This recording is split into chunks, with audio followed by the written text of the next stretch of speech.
Hey guys, and welcome to Rough Gear Review. Today we're going to have a look at the HK MR762A1, and that is this beauty right here. Now, how did this start for us? It was actually pretty simple. We originally had picked up this rifle here. This is the HK MR556A1, and this is the civilian version of the HK 416.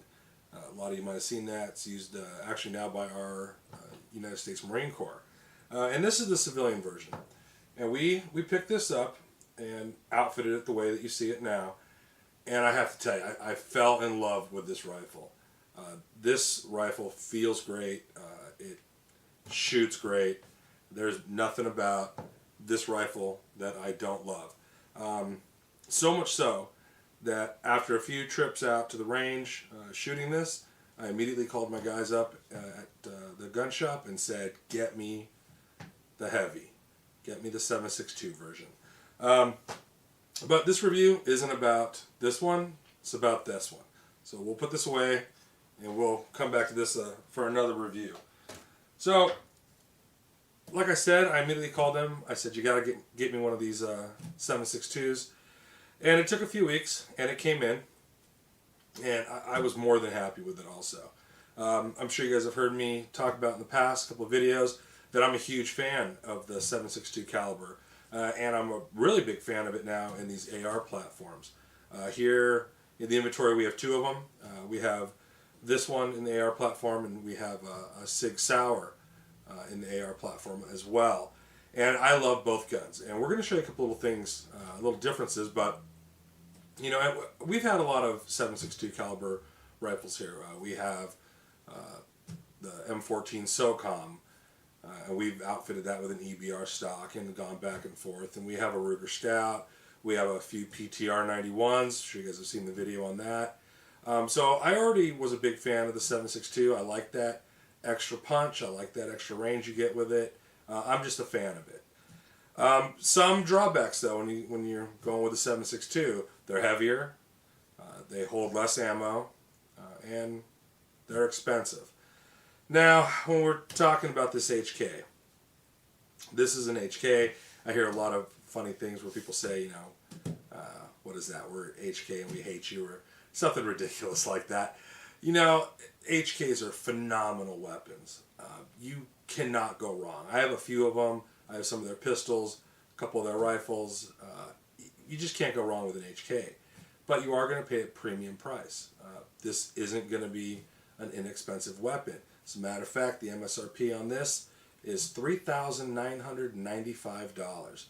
Do a little shopping around, you're probably going to be able to find one for maybe $3,800, $3,700, maybe used, maybe a little cheaper, probably not really. And it's going to come with no sights. At least the version that we bought didn't come with any flip-up sights. It just came bare bones. So we, you know, had to configure the weapon the way we wanted to. And of course, the way you see it now, it's actually gone through a couple of different setups. But the way we have it now is probably close to the final version. I think you'll see in the video some of the shooting. The original one, we had a Trijicon AccuPoint scope on it with a Trijicon RMR on the back. We've now switched it out to a Leopold scope with a Leopold Delta Point on top. And we'll talk about this particular setup just a little bit. To do it like this, where we did the Leopold scope, the Delta Point, the arms, rings, these are quick detachable rings. Did the mount on top so we can mount the delta point up there. We went with the Troy micro sights. And these are the ones you want to go with if you're going to put flip-up sights on it. Don't get the regular sights for the ARs. They're going to be a little bit too tall. The micros are what works for this, and they work perfectly. We also went with a HK foregrip. And actually our butt pad's a little different too. The one that it's going to come with is concaved, and we went with this one. This is more like and this is from HK, but it's like how the 417 version is, the military version. I went with a Harris bipod and an adapter from gg&g. Now, when this was all said and done, this was in about the $6,400 range for this setup. And you could probably do a lot of shopping and shop around and probably get something in this kind of configuration down to maybe about $6,000. But one way or another, it's a major investment. That's a lot of money. Their used cars cost $6,000. So it's a lot of money going into a gun like this. And, you know, this gun is phenomenal, but it might not be for everybody. And just because it's an expensive gun shouldn't mean that you immediately go out and hate it. It's just an expensive gun. And there's a lot that goes into this, the engineering. When you look at this gun, you can feel it, you can see it, you can see why these guns cost a lot of money. Now granted, probably a little bit of a price tag going on there for that HK name, but you know what, they got a great reputation, and I don't blame them for maybe adding a little bit more for that name. I'm happy with it. This gun will last me the rest of my life, and if you had children or grandchildren, you could be handing this gun down to all of them. You get what you pay for. You definitely do, and you're getting a lot for what you pay for with this HK. Now, I'll go over some real quick specifics on it, which I had to write down because I can't remember everything off the top of my head. So extended, the gun's going to be 39.5 inches. You collapse the stock, and you're cutting her down to 35.94 inches. This has got a 16.5 inch barrel. It's a 1 in 12 twist. It's got a 2-stage trigger, and stock, the way you buy it, it's coming in just a hair under 10 pounds. Matter of fact, it's coming in at 9.94 pounds empty. So that's already kind of a heavy gun right off the bat. I think in this whole configuration, we're coming in somewhere around 12 pounds. Actually, not the heaviest gun that we have here. Our SOCOM EBR weighs 15 pounds. That's the heaviest gun that we have. But, you know, this is still, in this configuration, coming in about 12 pounds. Pretty heavy gun. Now, when you take this out to the range, this gun is phenomenal to shoot. It's extremely accurate. Matter of fact, in the video, you're going to see Erin. There's one clip of her. That was actually her very first day shooting. And she's hitting the target. She's in the prone position. The target, steel target's out at 280 meters. And she's hitting it. Boom, boom, boom. And that was towards the end of the day of her very first day of shooting. But that's how accurate this gun is right out of the box. You know, you have match qualities. Matter of fact, that's what MR stands for. This is a match rifle. And it's, like I said, it's their civilian version of the 716, which is a military version of this weapon. Matter of fact, you guys might have heard of the G28. Actually, in the very beginning of the video, there's a picture of me holding a G28. That is actually made off of the civilian 762. It doesn't come from the military 417. It was derived from the civilian 762 version, and the German army is using that as a designated marksman rifle. So that says a lot about this civilian version of the 417, and this is a phenomenal weapon. You'll see on our setup we have it done a little different. We have a bipod and a foregrip, and a few people have asked us why we have both. It's obvious. I personally like these kind of setups. I like to have a scope, and I like my RMR, my red dot on top. That way, I'm out shooting on the range and having fun. I can engage my targets out to 200, 300, 400 meters, and then if I want to shoot some of the closer targets at 50 to 75 meters, you know, I switch to this. Now the gun itself, now for me it doesn't feel very heavy, you know, but like I said, it's about 12 pounds, and I could pretty much shoot all day just like this. The recoil is extremely manageable. You'll even see in the video Erin, she's, you know, standing offhand shooting this weapon like this, and she's not really having a problem. She does make a comment that the gun's heavy, but it is heavy. But what you're going to notice back here This is the buffer tube, and you can tell right away. Look how huge that is. And I'll show you what the difference is. Now this is our SIG 716. Now I love this gun. This thing is excellent. I never have enough good things to say about SIG products. But you can see right there, look at the difference in those buffer tubes. Now that's where your recoil spring is, and that's why this gun feels like it has a lot less recoil than the SIG, because that huge buffer and the big huge spring back there, it's absorbing a lot of that recoil before it comes to your shoulder, and that makes a big difference. You know, remember I've said in the past, you know, the heavier the recoil when you're doing your follow-up shots, that's how maybe you're not as accurate. But if that recoil is cut down, helps you get right back on target. That's why everybody can shoot all day long with a 22 and always be right on target. There's practically no recoil. Couple things on this one that's different. I'm sure you're familiar with your normal AR platforms. Just push your pins out, upper and lower come apart. Doesn't work like that on this. The pins here have little ball bearings in them. So in the buttstock of the gun, and also a nice thing is it has battery storage back here as well. But there's this Allen wrench. It's going to come with the weapon. And what you have to do is push in and use this on the pins. And that's how you remove your pins, so you can remove your upper and your lower. There's a little ball bearing in it, and that's why you have to use that tool. Now I'll show you this. So this is the buffer and the spring, and look at that monster.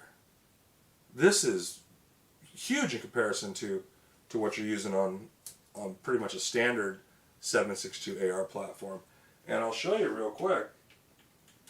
So if you look here at the difference, so this is the buffer and the recoil spring out of the HK 762, and this is the one out of the SIG, and you can see there's a really big difference there, and that's why you're feeling less recoil. Now you're also going to see something else different when you take these guns apart. Now this is the bolt group from the SIG Sauer, and you can tell, I mean, this is quality built. SIG, they do great work. This is the bolt from the HK, and you can really kind of see a difference when you're looking at the two, and that's one of the reasons you're paying a lot of money for this gun. The 762 from HK is just an extremely well built weapon. So here it is back together. Now all the controls on this are just like any other AR platform. It's going to come with an ambidextrous safety, bolt release, charging handle. It's all pretty much standard, just like on any other AR platform. This is a piston-driven system. Real nice. This gun stays real clean, just like all the piston stuff does. And I'm starting to become a pretty big fan of the piston guns. There is one thing about this HK. Now, if you're in the market to buy one of these, I'm going to tell you flat out, it's an expensive gun. It's going to cost you a lot of money to get it set up the way you want. Do I think it's worth it? If you can afford it, absolutely it's worth it. If I could afford a Lamborghini, I'd buy a Lamborghini, and I would think it was worth it. But this is definitely a phenomenal weapon. You can't go wrong with this. But when you do buy it, before you buy it, when you're shopping around, you need to think of one thing. Now, maybe you don't like to have a lot of magazines with your guns. I do. When I go to the range, I like to have a whole bunch of magazines ready, and I just keep shooting. Now, how many magazines do I have for this HK? I have one. And the reason being is, these are proprietary magazines. Only the HK magazine works in this 762. And these magazines range from $85 to $100 a piece. That is pretty steep. And that's a big turnoff. I like to have normally 10 magazines for every one of my guns. That means I got to invest another $1,000 on top of this to have all the magazines that I want. And I haven't got about doing that yet. And, you know, actually, and there's more than one of us here at Rough Gear Review that has this gun. There's actually two of us that have this 7.62 from HK, and this is the big complaint that we both have, is that the magazine price is outrageous. It's amazing that HK can sell their magazines for the 5.56 for $15 a piece on the HK web store. They're still getting $100 a piece for these. I don't know. I don't know a lot about manufacturing. It just does not look like a $100 piece of equipment to me, but who am I to say? Maybe I'm wrong. But that, guys, that's the one downfall in this gun, is that magazine cost. You know, you can buy a Sig Sauer, their heavy version, and, you know, they were smart. They went and that used just standard magazines. You could put P-mags in that thing all day long. You know, they cost $20 a pop. You know, you get a M14 SOCOM, you're talking about $25, $30 a magazine. And pretty much, you know, almost every other 7.62 platform takes magazines that are costing about $30, if not less, until you get to this HK and you're dishing out about $100 a magazine. So, all in all, I love the gun. I think it's great. I think if you buy one, I think you'll be really happy with it. Until you have to buy some magazines. That's the only thing that I can't stand. That's probably the only thing that upsets me about the gun, is that the magazine prices are ridiculous. But it is what it is. If the magazines are too much, and you know, that's going to be something that deters you from buying the gun, then I definitely would not suggest buying the HK. I would go with a different platform. If you're new to shooting, or you're just looking for something just to go have fun with, and maybe you're not a collector, you know, I might steer away from this as well. You might want to, you know, look at some other avenues. You can buy the 6 Sauer ones are about half the cost of this. So when you're talking about getting this HK, you're talking about this is what you want. You woke up one morning and you said, I want the HK. That's what I want. I won't be happy till I have it. And then you go out and buy this. And that's what I suggest. If you're really into HK and you love them, go out and get this. You'll be really happy with it. This thing shoots great. You can't go wrong. If you're just kind of in the market for a heavy, I don't know, you might stay away from this one. It's pretty expensive, and that magazine thing is a killer. So keep watching the video, guys. We got some video of us shooting with this. And as always, you know, thanks a lot for watching the videos, subscribing to the channel. If you have any questions at all, go ahead and ask us in the comments. I'm more than happy to answer any questions you have, and more than happy to answer any questions about the HK MR762A1. Thanks for watching, guys.